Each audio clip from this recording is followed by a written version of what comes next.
মামুন ভাই, এই মহিলা মানুষ বলে যে আমাদের স্বাধীনতা দাও। এই স্বাধীনতাটা কিভাবে দেবে একটু ভালো হলে আমার বোঝায় এখন তো। মহিলা মানুষের স্বাধীনতা তুমি বুঝবে।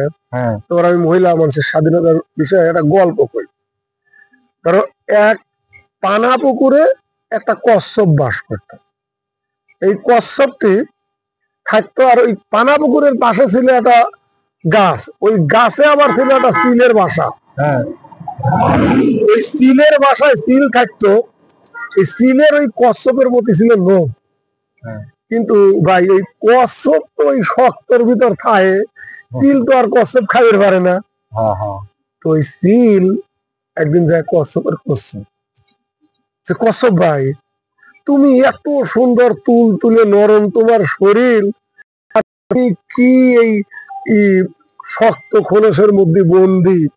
তোমার কি স্বাধীন হতে চায় না? তুমি যখন এই খোলসের ভিতরে বাড়াইবে, তোমার মনে হবে তোমার শরীরে যখন বাতাস লাগবে, পানি লাগবে, তোমার শরীর হবে ফুরফুরে। হ্যাঁ। কারণ কচ্ছপ তো বিষয়টা চিন্তা করছে, আসলে তো ঠিক, আমি এত সুন্দর তুল তুলি আমার একটা শরীর, আর আমি এই খটখটে একটা শক্ত জিনিসের মধ্যে বন্দি থাকি। আমি যদি এর ভিতরে বাড়াইতাম, তাহলে আমার শরীরে আলো বাতাস লাগতো, রোদ লাগতো, আমার কত ভালো হতো। তো কিছুদিন যাবত ওই খোলসের ভিতর বাড়ানোর বুদ্ধি করে। আর বুদ্ধি করবি কার কাছে? স্টিলের সাথে। ধরো, কিছুদিন এই বুদ্ধি করতে করতে যে কোনো ভাবে বুদ্ধি বাইর করে ফেলাইছে দুজন মিলে। বাইর করার পরে একদিন ওই কচ্ছপ খোলসের ভিতরতে বাড়া গেছে।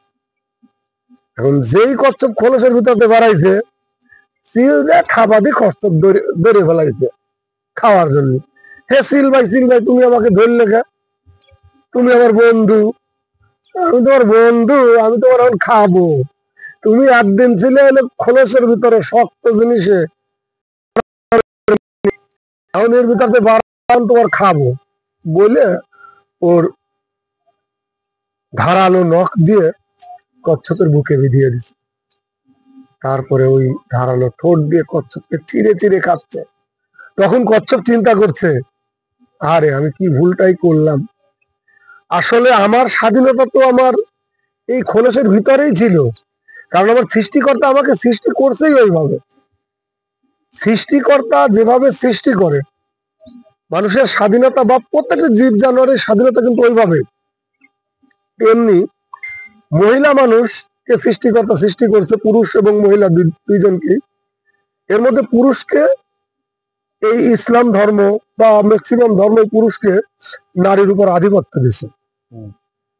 নারী যখন পুরুষের আওতা থেকে বের হতে চায়, সেটা অনেকটা এই কচ্ছপের তার খোলস থেকে বের হওয়ার মতো। কারণ নারী নিরাপদ তার পারিবারিক অনুশাসনের ভিতর। যখন নারী তার পারিবারিক অনুশাসন থেকে বের হয়ে যায়, তখন নারী আর নিরাপদ থাকে না। আর আমাদের সমাজে অনেক লোক আছে যারা ওই যে সিলের মতো লোভী, তারা ওই নারীর ক্ষতি করার জন্য ওই নারীকে বিভিন্ন প্রবঞ্চনা দিয়ে স্বাধীনতার কথা বলে। তাই তুমি জিজ্ঞাসা করলে স্বাধীনতাটা আসলে কি জিনিস, সেটা বুঝতে হবে। প্রত্যেকটা সৃষ্টিকে স্রষ্টা সৃষ্টি করছে যেভাবে, সেইভাবেই সে স্বাধীন, তাছাড়া সে পরাধীন। তাই আমি বলবো, নারীর স্বাধীনতা তার পারিবারিক অনুশাসনের ভিতর, তার বিয়ের আগে তার বাবা, বড় ভাই, এদের আওতায়, বিয়ের পরে তার স্বামী এবং পরবর্তীতে তার সন্তানদের আওতায় নারী স্বাধীন। কারণ এদের বাইরে গেলেই নারী নিরাপত্তাহীনতায় ভুগে।